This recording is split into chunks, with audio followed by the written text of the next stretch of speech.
కారం రంగు రుచితో ఉంటుంది. ఆచి మిరపపొడి అదరగొట్టే కారం రంగు రుచి. లిక్కర్ స్కామ్ కేసులో విట్నెస్ గా ఉన్న విజయసాయి రెడ్డి విజయవాడకి వెళ్లి మరీ విచారణకి దూరంగా ఉన్నారు. ఆయన విచారణకి హాజరు కాకుండా ఎవరైనా ఆపారా లేక ఆయనే ఆగిపోయారా అన్నది హాట్ టాపిక్ గా మారింది. లిక్కర్ కేసులో విజయసాయి రెడ్డి స్టేట్మెంట్ చాలా కీలకంగా మారబోతోంది. ఆయన వెల్లడించే విషయాలతోనే లిక్కర్ లింకులన్నీ బయటపడబోతున్నాయి. దీంతో ఆయన ఏం చెబుతారు అన్న విషయాలపై ఉత్కంఠ కనిపిస్తోంది. లిక్కర్ స్కామ్లో పాత్రధారి సూత్రధారి కర్త కర్మ క్రియ అన్నీ కూడా కసిరెడ్డి రాజశేఖర రెడ్డేను. ఈ ఒక్క మాటతో వైసీపీకి వణుకు పుట్టించారు మాజీ ఎంపీ విజయసాయి రెడ్డి.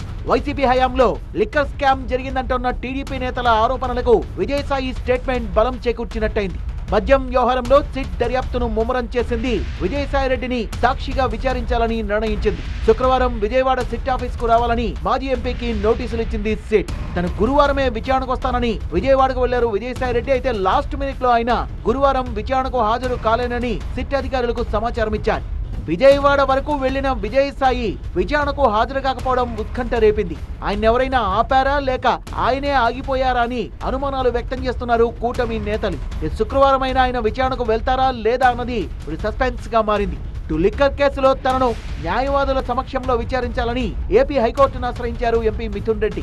విచారణకు సంబంధించిన ఆడియో వీడియోలను రికార్డ్ చేసేలా సిఐడికి ఆదేశాలు ఇవ్వాలని విజ్ఞప్తి చేశారు. పిటిషన్ను విచారించిన హైకోర్టు మిథున్ రెడ్డి విజ్ఞప్తిని పరిగణనలోకి తీసుకోవాలని సిఐడిని ఆదేశించింది.